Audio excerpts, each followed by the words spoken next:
Saya ini kata orang banyak itu punya fan banyak. Sebetulnya ini korban orang banyak. Karena ngaji Quran itu sulit, mereka nggak mau ngaji.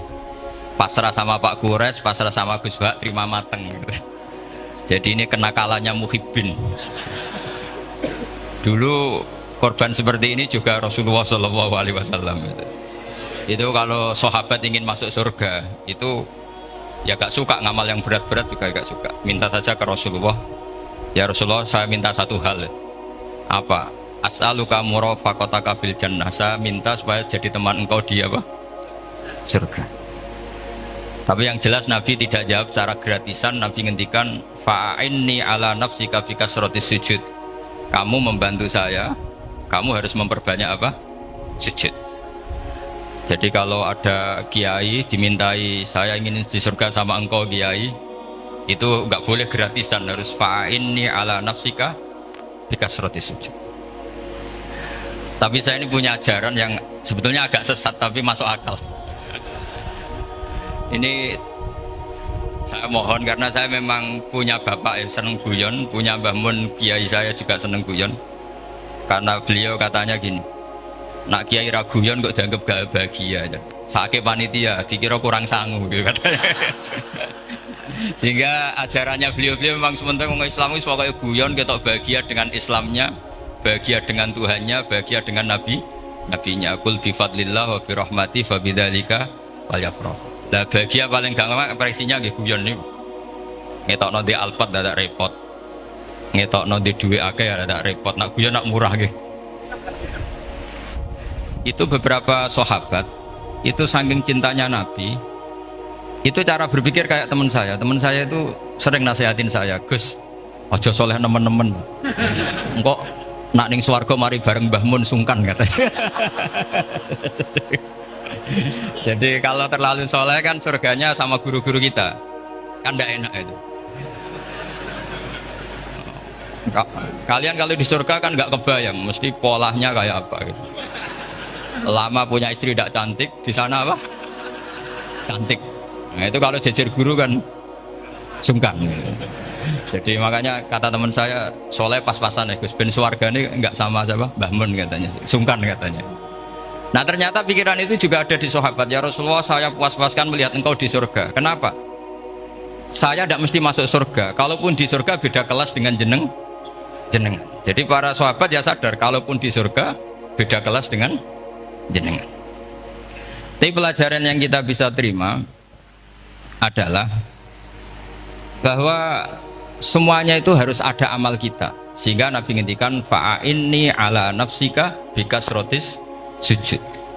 Maka tolonglah saya untuk mengabulkan permintaan kamu dengan memperbanyak apa? Sujud. Saya akhir-akhir ini sering kampanye tentang sujud. Caranya gimana? Ini sekaligus untuk anak-anak PSQ utamanya karena yang mengkaji Quran. Kata ulama, mentahbib ya, menyenangkan orang kepada Allah itu butuh bayina. Bayina itu logika yang kebenarannya itu cara Jawa itu jelas welo-welo, sangat jelas. Namanya al-bayina. Saya ulang lagi ya, namanya apa? Al-bayina. Sehingga dengan logika itu orang yang kafir saja menjadi mukmin, yang fasik menjadi soleh, yang soleh bila ilmin menjadi soleh bil ilmi atau bil hujjah.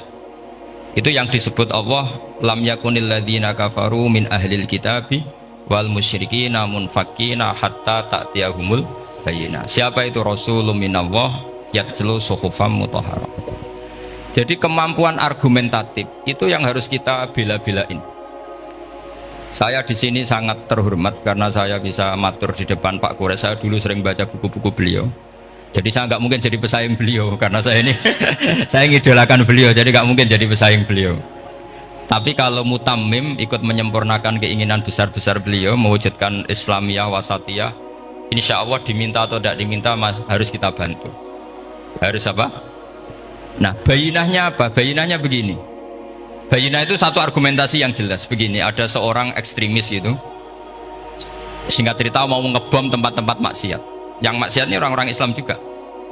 Tapi saya tidak nuduh sampai pokoknya orang-orang Islam juga. Terus ditanya sama orang yang Islam moderat, andaikan mereka nanti mati dalam keadaan demikian, aina masiruhum, lalu mereka kemana? Ya ilanar, karena mati dalam keadaan maksiat. Terus ditanya sama yang moderat tadi, moderat soleh maksudnya, bukan moderat liberal, moderat soleh. Karena orang kadang salah paham, moderat itu pikirannya terus liberal, enggak, moderat soleh. Terus kata si moderat tadi, akan dzalika muradan nabi, apa umatnya masuk neraka itu yang diinginkan nabi? Kaget si ekstremis tadi, kebetulan ini ekstremis yang masih mau mikir. Terus enggak, itu enggak yang digedangin nabi. Kalau gitu ya jangan, kita tunggu tobatnya, kita proses bersama supaya mereka mau tobat. Karena dukhuluhum annar itu tidak muradan nabi, tidak yang digedaki Nabi Muhammad SAW. Nah, cerita seperti ini tentu ada padanannya. Padanan itu artinya kias ya, kias dalam hadis sahih. Saya yakin hadis itu sahih.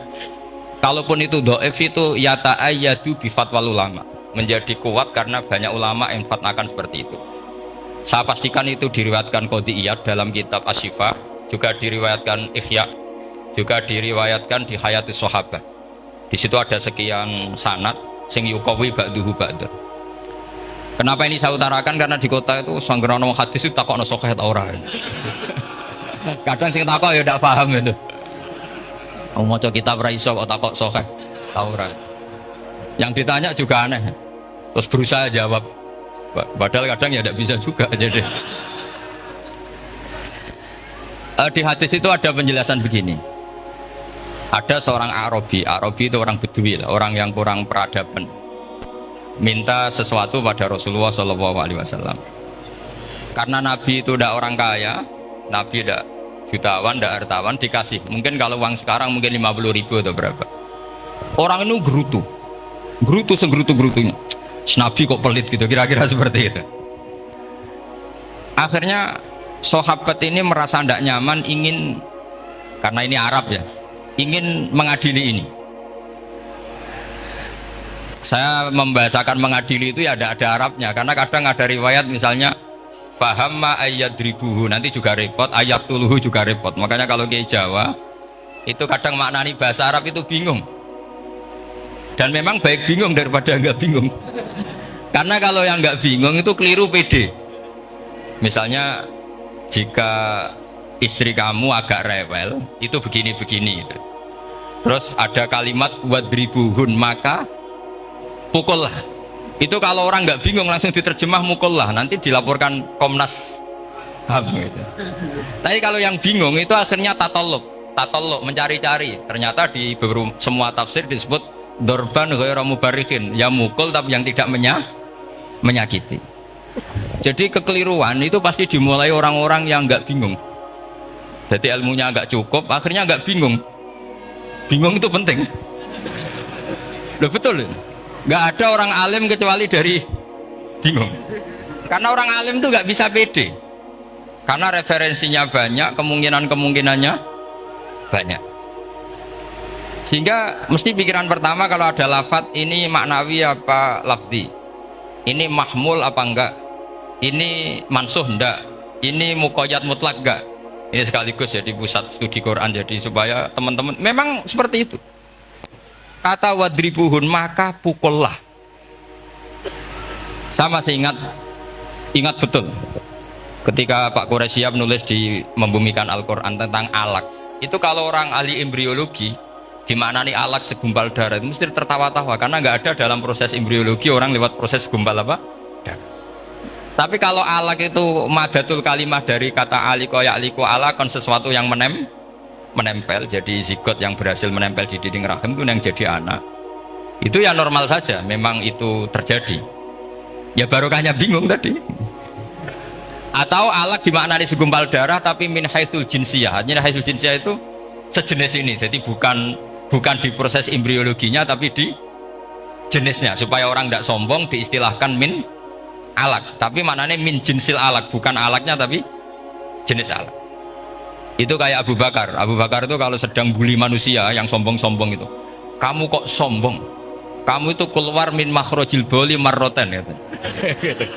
Supaya orang tidak sombong itu disilakan manusia itu yakhruju min makhrajil bauli apa? marroten. Kan kamu keluar dari makhrajil bauli berapa? 2 kali kan? Minar rojul lewat penis, terus nanti lahir juga lewat min makhrajil baul. Jadi untuk mengadili manusia supaya tidak sombong diistilahkan keluar min makhrajil baul marroten. Nah mungkin alak kalau maknanya segumpal darah itu maknanya jenisnya seperti ini. Kenapa kamu sombong? Jangan digugat tentang itu proses embriologi kalau itu tidak ngalami itu. Jadi akhirnya barokahnya bingung itu alak dari proses embriologi maknanya apa? Aliko ya aliku alakon, sesuatu yang nempel, yang sukses nempel di dinding rahim. Tapi dari segi jenis mendidik tawadu, mendidik khafdul janah lil mukminin, mendidik adzul wal inkisar, rasa hina, nah itu dengan makna tadi.